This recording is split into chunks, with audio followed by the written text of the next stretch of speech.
Je vous retrouve pour cette partie sur la fidélité. On va voir ici, vous avez le programme de cette vidéo. 3, 2, 1, c'est parti. Est-ce que les réseaux sociaux font que les gens trompent plus? La comparaison qu'on fait de génération d'avant, génération de maintenant, de est-ce que ça trompe plus, est-ce que ça trompe moins, la chose qui change vraiment, c'est les réseaux sociaux. Beaucoup de personnes pensent que les réseaux sociaux donnent envie plus aux gens de tromper parce qu'il y a Tinder, les applications, il y a Instagram, on voit sans cesse des personnes qui sont belles, qui pourraient nous plaire alors qu'on est en couple.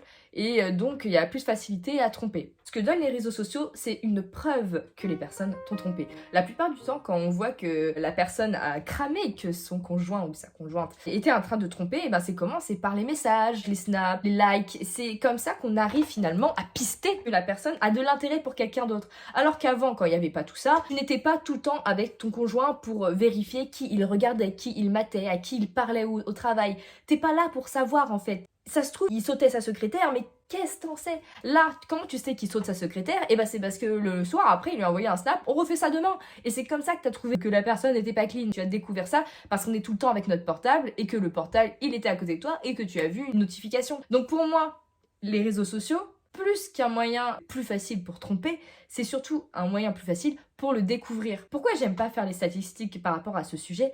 C'est parce que finalement, comment on sait vraiment? On sait pas. On peut pas savoir le pourcentage vraiment des gens qui trompent ou pas. Parce que déjà, t'es pas sûr que la personne, elle va te dire la vérité. Je suis une personne qui trompe mon conjoint ou ma conjointe. On m'arrête dans la rue, on me dit, est-ce que vous êtes en train de tromper la personne avec qui vous êtes? Et moi, si je suis un peu intelligente, je fais pas. Ouais, mais tu le dis pas, hein. T'es pas con. Comment tu peux quantifier? Tu peux pas. Qui trompe ou pas, c'est quelque chose de caché. Pour moi, tu peux avoir des estimations. Je dis pas que c'est totalement faux. Bien sûr qu'il y a des statistiques et bien sûr que ça doit avoir quand même une certaine. Ça donnait une certaine idée.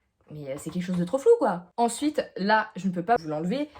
Les réseaux sociaux, c'est plus facile de tromper avec. Et pourquoi? Parce que avant, on correspondait aux temps anciens, hein, on envoyait le pigeon voyageur. C'était plus difficile, ça, et c'est pour ça qu'on a le mythe un peu de la relation extra-conjugale avec le secrétaire, la secrétaire, le boss, les gens du bureau, finalement. Ça, c'est des clichés qui reviennent souvent, mais pourquoi? Parce que c'est le seul endroit où c'est propice, en fait. Y'a pas ton conjoint, les gens sont là, ils sont dispo, ils sont pas loin, on peut parler, on peut se dire, hey, rendez-vous dans le placard à 14h, c'est le seul moyen. Alors qu'avec les réseaux sociaux, bah oui, forcément, quand t'es chez toi, tu peux envoyer un message, on se rejoint ce soir, tomber sur quelqu'un que tu trouves jolie et être plus ou moins attiré et dire si j'ai envoyé un message juste pour voir. Et encore pire, le truc le plus fréquent et le truc qui me fait vraiment peur, c'est les ex. Quoi de plus facile maintenant que de recontacter son ex? C'est un fléau. Faites attention aux ex. Quoi de plus facile finalement que d'envoyer un message et dire tu me manques quand même. Ou juste, hey, quoi de neuf? Ou un snap. Et puis même rester en contact sans arrêt avec les ex, avec les groupes Facebook. Et puis tu vas regarder la story de ton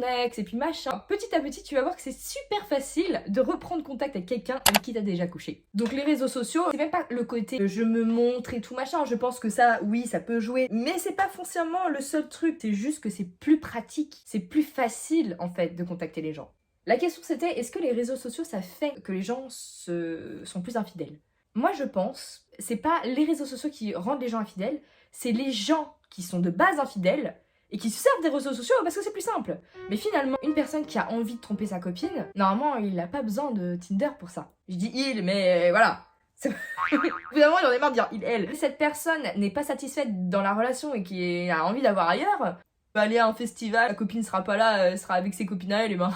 il va se faire plaisir, ça sera peut-être plus compliqué pour lui, c'est peut-être pour ça qu'il y aurait moins d'infidélité, parce que c'est plus dur, hein, finalement, de trouver une personne au bon endroit, au bon moment. En fait, l'intention reste la même, et c'est pour ça que, pour moi, c'est à nuancer. S'il y a plus d'infidélité, c'est pas que les gens sont plus infidèles, c'est juste qu'ils y arrivent, alors que les autres avaient envie d'être infidèles et ils y arrivaient pas. Alors est-ce que c'est plus louable? Je suis pas sûre. Après voilà, je sais que j'ai des avis un petit peu à contre-courant sur certaines choses comme ça. Sur cette chose-là, la plupart des gens disaient oui, et moi, je pense que c'est un oui-non, en fait.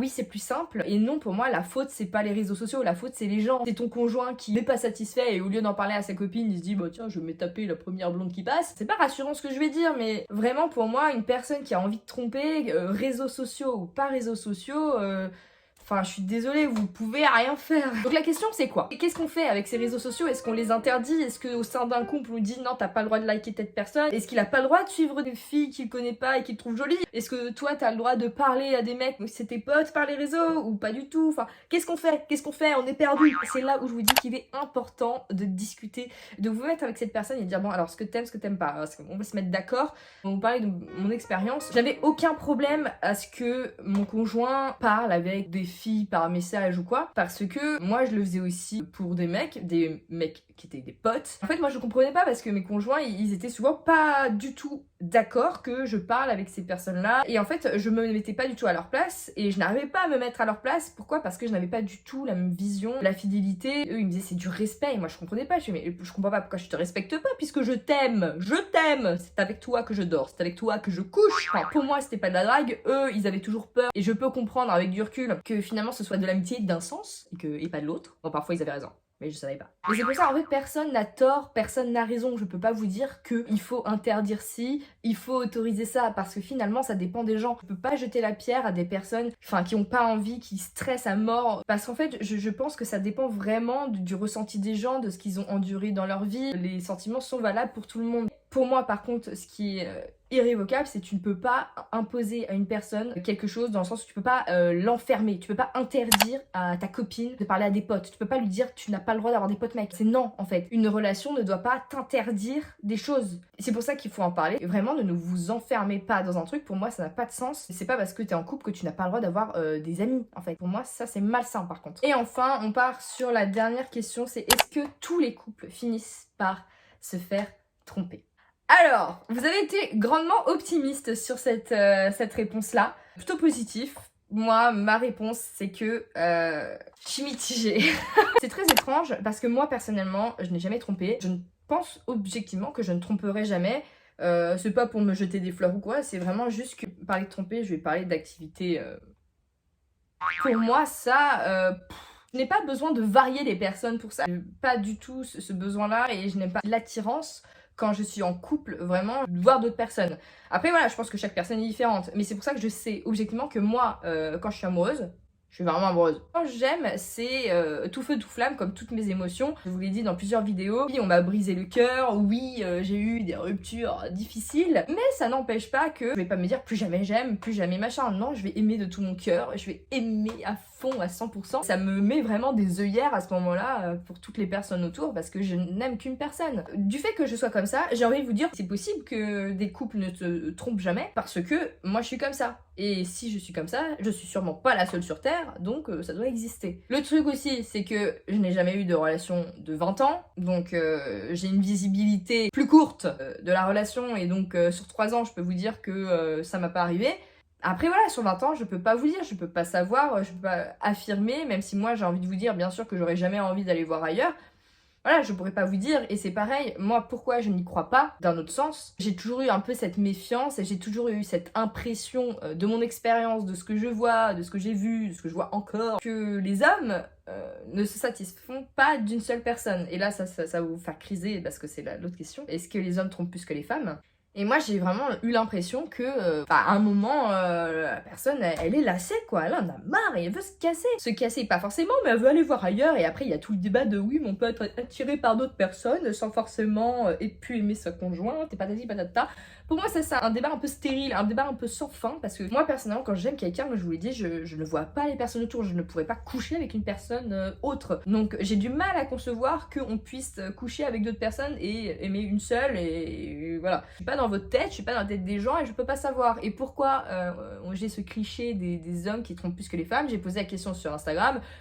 Ça servait clairement à rien de poser la question sur Instagram, parce que tous les hommes m'ont dit non et toutes les femmes m'ont dit oui, donc aucun intérêt, vraiment le sondage le plus nul et inutile de l'histoire. Quand on regarde les statistiques, comme je vous ai dit, c'est à nuancer les statistiques, mais voilà, il y a toujours plus d'hommes que de femmes qui trompent.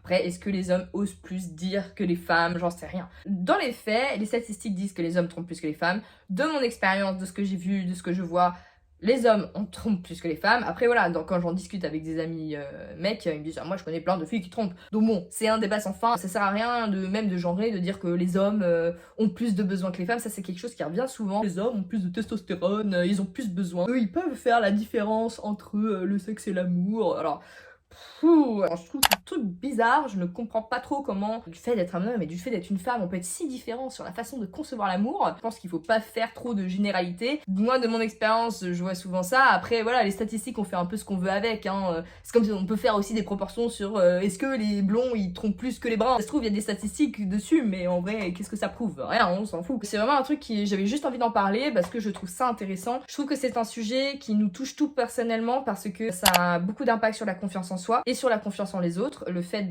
d'avoir été trompé, je pense que après tu as difficilement confiance en la personne à qui tu te mets après. On a toujours l'impression de remettre la faute sur soi. Si la personne va voir ailleurs, c'est parce que je suis pas assez bien, c'est parce que je suis pas assez belle. Le problème ne vient jamais foncièrement de nous, je veux dire on n'est pas trop ci ou pas assez ça. C'est juste à la limite un problème de compatibilité et une personne qui je sais pas a pas les mêmes attentes sexuelles que vous. Et vous n'avez pas de problème, vous n'avez rien en moins que les autres. Je pense foncièrement qu'il existe toujours quelque part quelqu'un qui vous aimera et qui vous adulera tellement qu'il verra pas les autres personnes à côté.